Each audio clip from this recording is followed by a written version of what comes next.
অ' মাইদেউ কি কৈছে? কোৱা। ব'লক পিকনিক নাখায় নি? আমি পিকনিক খাবলৈ যাওঁ। হয় নি? অঁ এবাৰ কোন কোন খাইছানো? হেৰি আকৌ আমাৰ এই গোটৰ মানুহখিনি লগ হৈছোঁ আৰু আমাৰ এই দেখোন খুৰীদেউ যায়। আপুনি নাযায় নেকি মাহী? মই নাযাওঁ দিয়া এবাৰ। আপুনি যে আৰু বৰ লোভীয়া দেই, কিনো কৰিব ইমান গাল টকা লৈ পিনে হয়? নাই টকা। ওপৰলৈ যাওঁতে এটকাও নিব নাপায় নহয়। জানো দিয়া। হ'ব দিয়ক। আৰু মুখত কি হেডাল?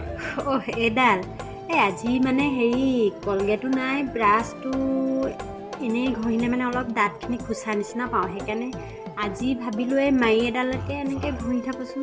দিনটো এনেকৈ ঘঁহি থাকিলে অলপ বগাই হয় বা ইমান মানে বগা নহয় মানে মোৰ দাঁতটো, বুজিছে? এনেকুৱা কথা মানে। তাৰপিছত হেৰি নহয়, পিকনিকটো খাবলৈ কি হ'ল কথাটো এতিয়া? সেইটো পিকনিকটো খাব লাগিবতো। আপোনালোকে কি আপুনি বৰ বায়েৰৰ ঘৰৰ ওচৰত বিয়া হৈ লৈছে আৰু এতিয়া পিকনিক খাবলৈ যাবলৈ ইমান লোভ কৰে? কি ভিনদেউ আৰু বাক ৰখি আছে নেকি পইচাটো দিব বুলি?